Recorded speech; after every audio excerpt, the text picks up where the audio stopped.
last name to you in the perfect way possible. So, but I do have some things to share about Keli. She started her spiritual journey at a very early age, experiencing out-of-body experience and seeing spirits.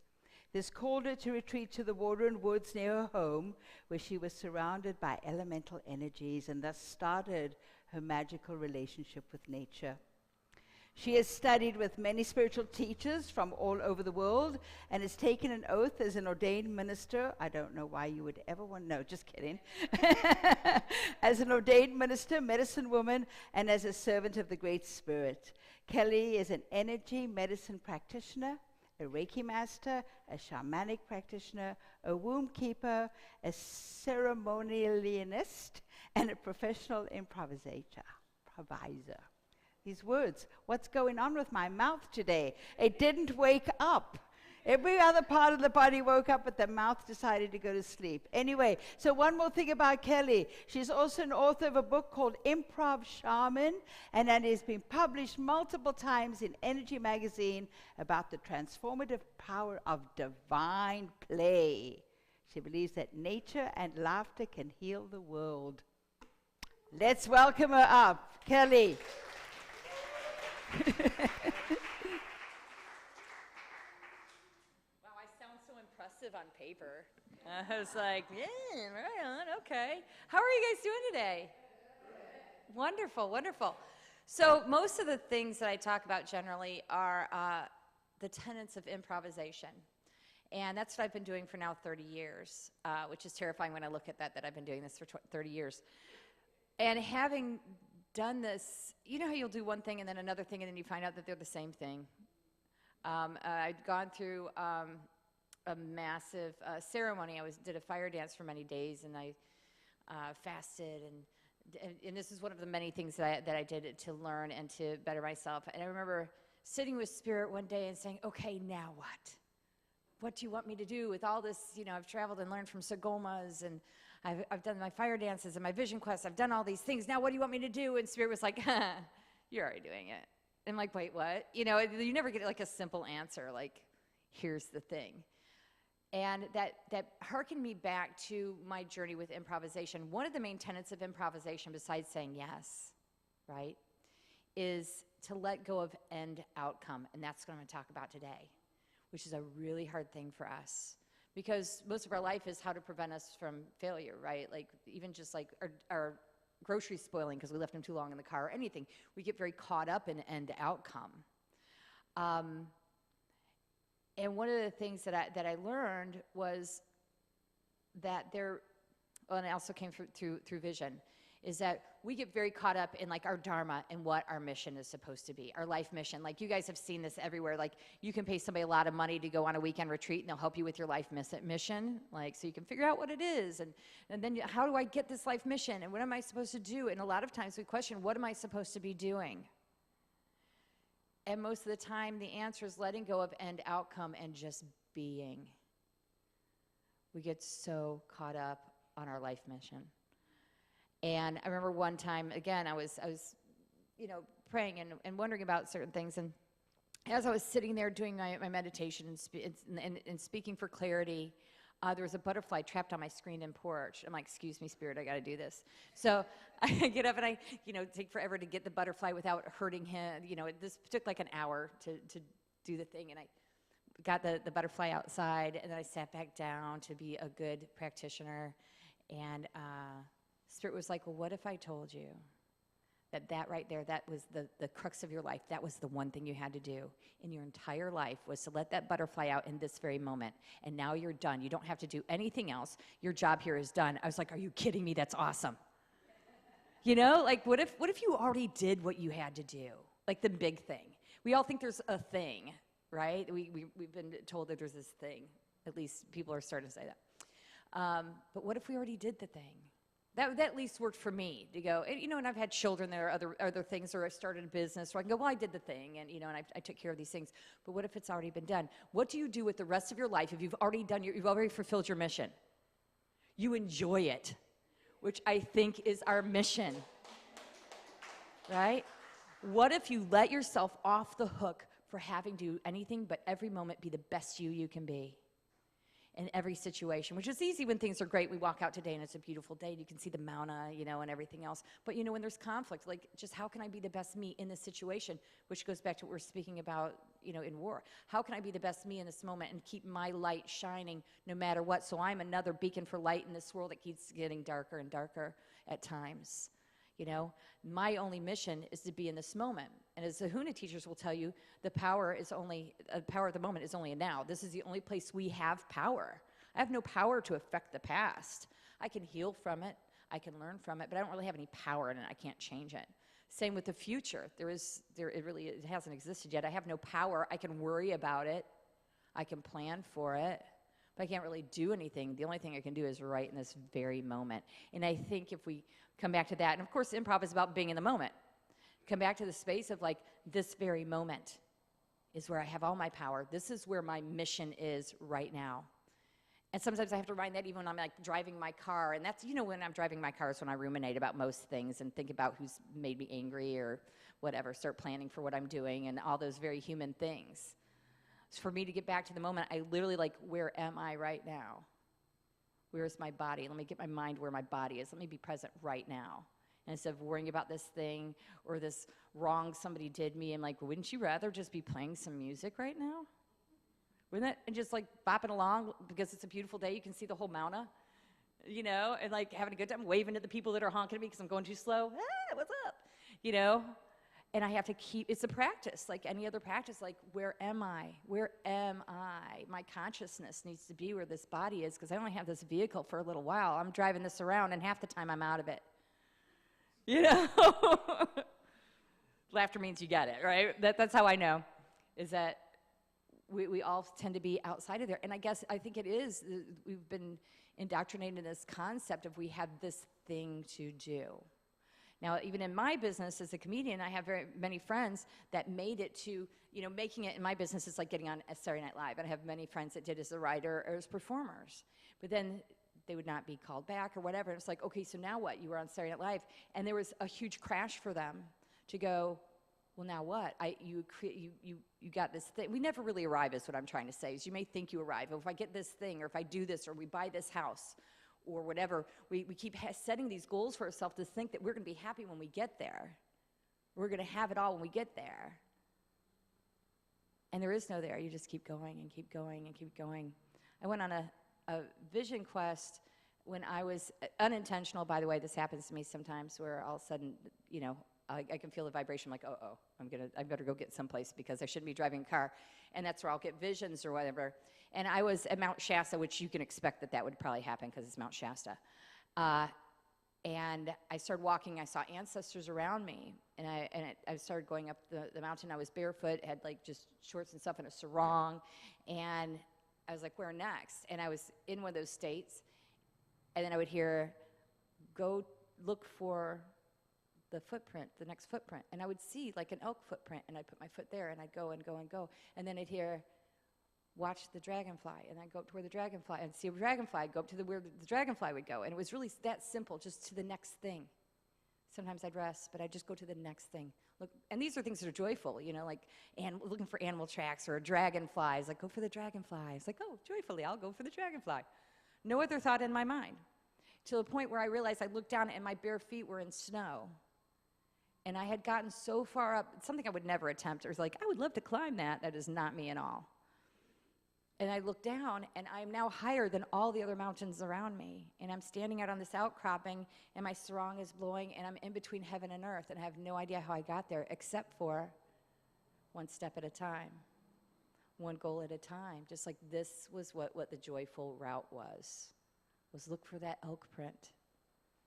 And I think that was a great lesson for me on life, because I was so busy looking to how to get to the top of the mountain instead of how to get to the next step, which was the next joyful step. And they call improv divine play, because you're also creating with other people. Here, I'm co-creating with spirit in that kind of a sense, but we're always co-creating with spirit, every single moment, right? And one thing, and I've said this to other people, and they thought it was kind of a downer, but to me, it's kind of inspiring, is, again, letting go of end outcome, like that I have to achieve something, or I have to leave this legacy behind. That's been very much indoctrinated into our way of living, too, is you have to leave your legacy. And I'm like, really, do I? Can I just like have an amazing time right now? And because that really does become your legacy. Everybody who's ever met you, everybody who's been inspired by you, they radiate at a higher level because you gave them this love and energy, and that goes out in the world. Instead of like, you know, a degree or, you know, other things we consider legacies. The legacy is the beauty and the love and the vibration that we leave with other people. And the reason I say that, the way I said it was kind of depressing to people because I was like, I am very, very close to my grandchildren. Like, I do everything with them. We're very close. And then one day it occurred to me, is like, their children probably won't know me. And their children have no idea who I am. Isn't that interesting? And that is my blood legacy. But that's okay, because the love that I gave to these children, the principles I taught them, the way they walk on this world, is how they're going to treat their children and their children's children. They don't have to know my name or what I liked or that I owned a theater or any of the things that you would think would be legacy. But what they will have is my value system, because I've taught that to them. They are going to have a connection with spirit because I taught that to them. They're going to walk in a way where they don't hurt the earth. They're going to walk in a way where they're kind to one another. And that really does not have my name on it. It has Spirit's name on it, but that is my legacy. So if I let myself off the hook for being or having to achieve something, I can play. I can start enjoying the rest of my life. What if that butterfly was the one thing I had to do? You can pick something, anything, you know, the time you held the door for somebody or anything, and go, that's what I had to do. And I think about that, the you know, saying that, you know, a flapping of a wings in one place will change. You guys know what I'm talking about, that quote.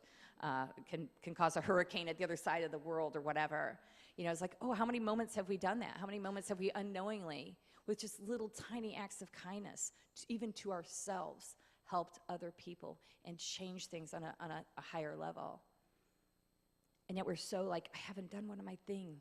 You know, we put so much pressure on ourselves. You're doing it all the time. You're in ceremony every minute, every day, with every breath and every thought. And that, to me, is gorgeous and profound. It's also a high responsibility, because I got to think about what I'm thinking about. You know, every once in a while I'm like, ooh, I probably shouldn't be going there, because I'm human. If I tell myself a story that brings my vibration down, I'm like, a story is a story. I can always change my story. Somebody can even do something hateful, wrong, awful to me. And my story is, oh, look, this person was mean and awful and victimized me. Or I can change that story and say, wow, there's really something I need to learn from this. This is very unpleasant. And how can I be a better me in response to this thing this person did? And how can I send them love regardless of how bad I feel towards them, kind of at the same time? I do have a Chicago girl in my head that will be like, well, you should just flatten their tires. I'm like, that's not who I want to be, but I can think about it and giggle for a bit. I saw this thing online that I thought was so funny, and a woman who was talking about holding grudges, and she goes, I just want to open a grudgery and have everybody come in and tell their grudges and go, oh, come on in here, girl. What did they do to us? You know? We feel that way. We're human. We're not going to, like, walk through this world without being upset and angered, because, you know, people are people, and people do hurt us. I try and go back to, why am I angry about this, which usually will be because it hurt me, because I'm very sensitive. My little Chicago girl is not, apparently, because she's just ready to start. Wish somebody would, you know, she's all bring it. But the more evolved me, who's now got 56 years working on this earth, you know, and having heartbreak and sorrows and misery, and going, I don't want to be that. We get to choose. This is our story. We get to choose. Like in an improv, I get to choose how I respond to something. You are improvising your life, and you can choose how you respond to things. And for many years, I remember being ancillary in my movie of my life, and I was just supporting other people and just proving I was good enough to be loved by just doing for other people. And there's a point where, like, you know, I would really like to be the star of my own movie now. You know? I mean, that's what happens when you become like a parent anyway. There's a long time, like, you are not the star of anything. You're just a vessel and a cleaner, and, you know, for a long period of time, there's a lot of that. But at the same time, we get to choose how we perceive what's happening. And I can't remember what teaching this is from, and I hate that I can't, but that events are neutral. even if they seem very negative, the energy in which they give meaning based on what meaning we put them to. Just like you can be in the same meeting with somebody or have the same fight with somebody, they're like, well, you're saying this. I'm like, I did not say that. But they perceive that you did. That's their story. That usually comes from whatever they are dealing with within themselves. But I always find it very, very funny. And this is why, in our culture today, we're so divisive. It's like people have their different realities. And you can't fight with them because people have the reality based on their life experience and what they're soaking in. And I know if I hang around people that are very negative and very divisive, I start soaking in it, and then I start getting that too. So I was like, yeah, I'm gonna not do that, so I can create my own reality. So how do I want to feel? How do I want to perceive this event? Because we are in a life event right now. The world is pretty tumultuous, and we get to choose how we react to it and how we feel about it, and who we get to be in this moment, because we're actively a part of history. We forget that. Like if you think back at anything you learned at history about like, what was it like World War II, and we just kind of flash the images, but we don't think about people living their lives through that. Like actual human beings living in that time. It's easy for us to think of it historically. We are living through it. We lived through COVID. We lived through a pandemic. Talk about interesting times. And I know so many people got different things out of it. There were horrible things. I got my business closed down. But at the same time, I got so many blessings. And I got to perceive it whichever way I wanted to. So that to me is letting go of end outcome. Because as an improv, if the scene was never done before, there's no way to do it. Nobody has ever been you before. There's not a person who has lived your life in this day and time that's standing next to you with a better credit score. That it just doesn't exist. It's like, oh yeah, look, I'm doing you so much better than you're doing you. Look at this. Nobody has ever been you. They haven't walked in your shoes. They haven't had your challenges. They haven't had your heart and your spirit and all the people that you know and everything you've ever done. Your scene is yours and yours alone. There is no end outcome. It shouldn't have to look like anything. You are creating it every moment. When I teach improv, I tell people, I'm like, when somebody says something to you, all you have to do is listen to them and then respond honestly. That is the crux of it.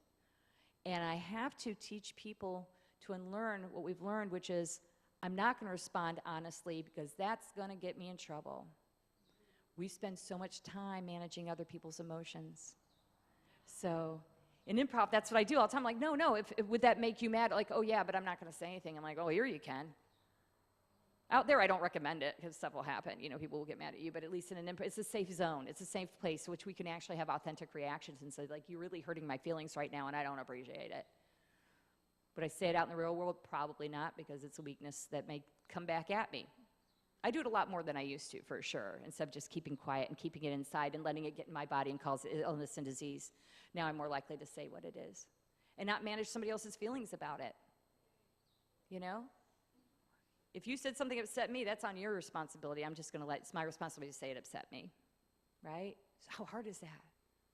So that's part of the beauty and what I love about the improv process and why I think it is so helpful to human beings, because we learn how to actually be authentic and have a safe place for that, because we don't know how to do that. Really nice people like to make sure everybody else is comfortable and not upset. So a lot of times that's how we manage other people's emotions.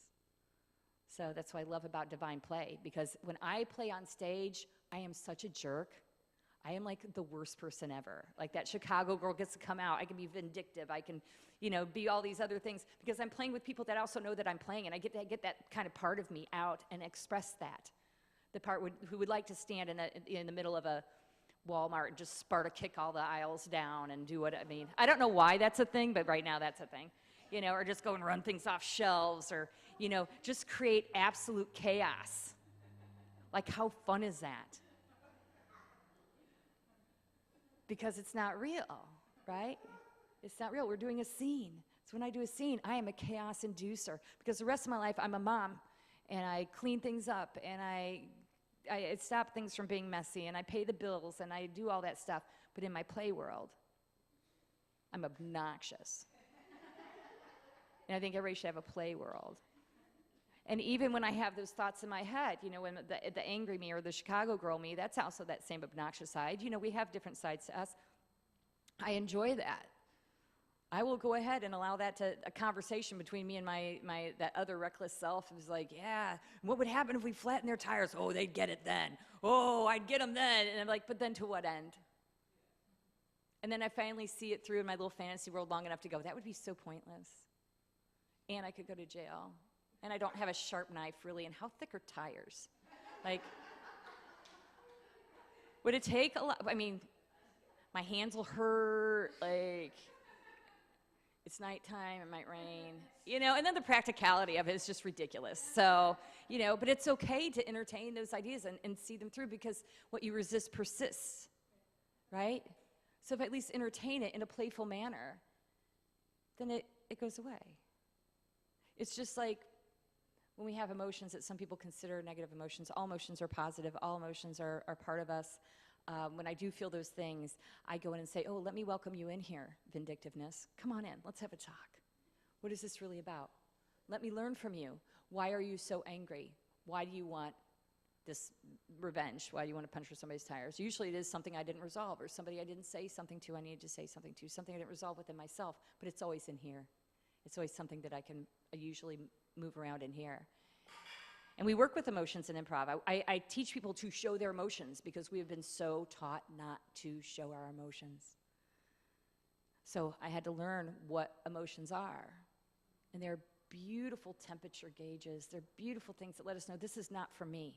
This person is not for me. This person, for some reason, I want to be around.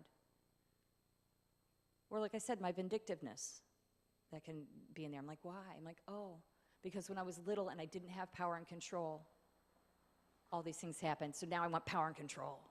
Like, oh, okay, is that going to heal anything? Well, probably not.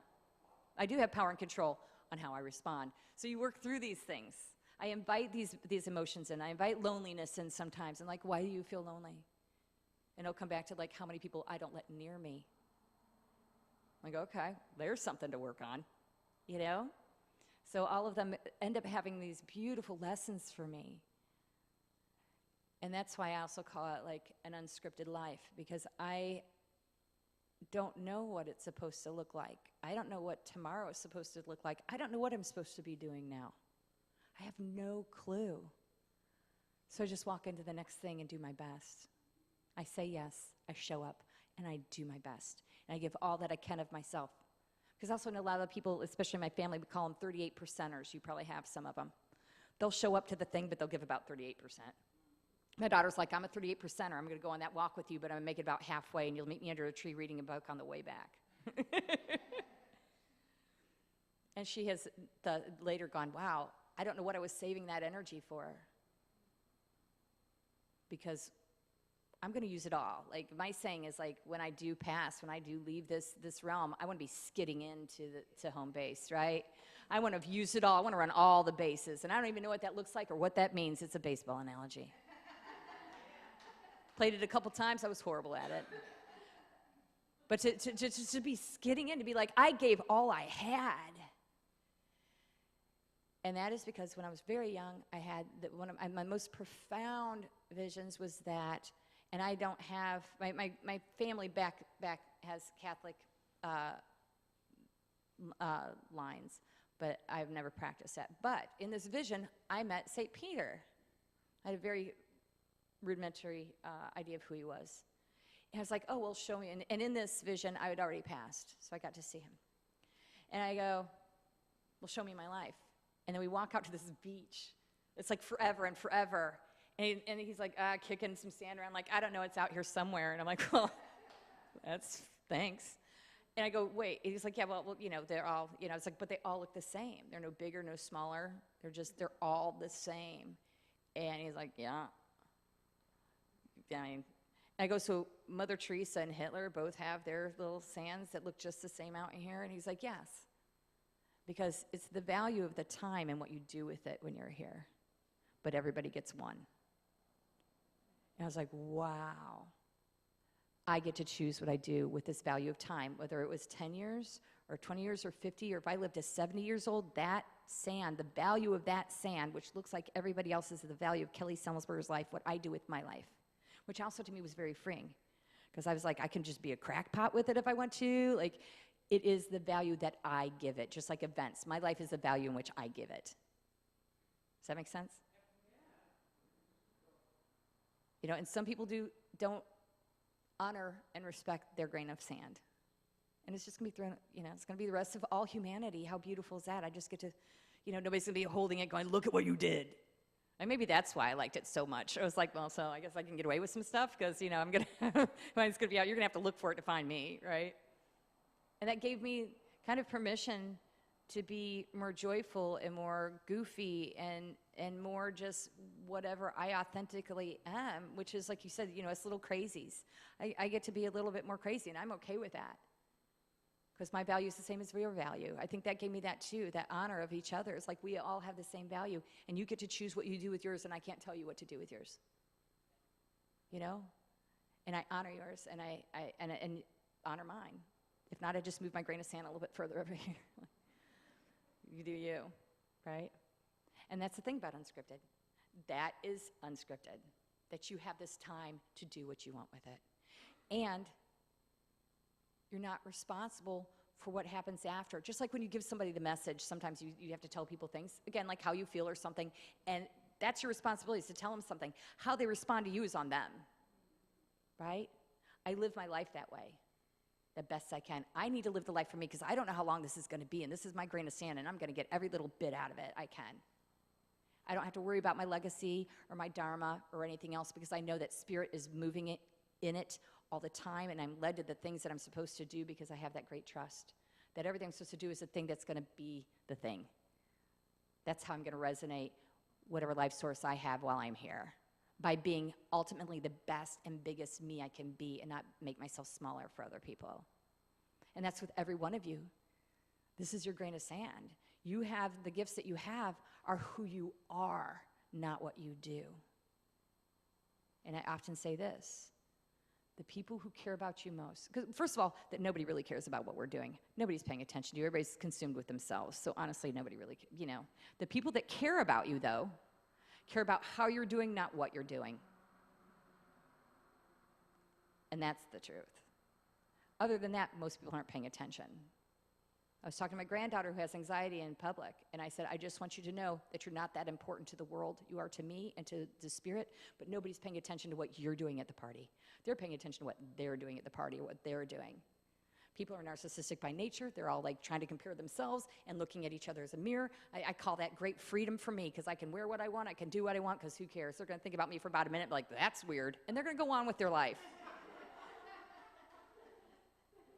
And I would like to be a that's weird moment for somebody.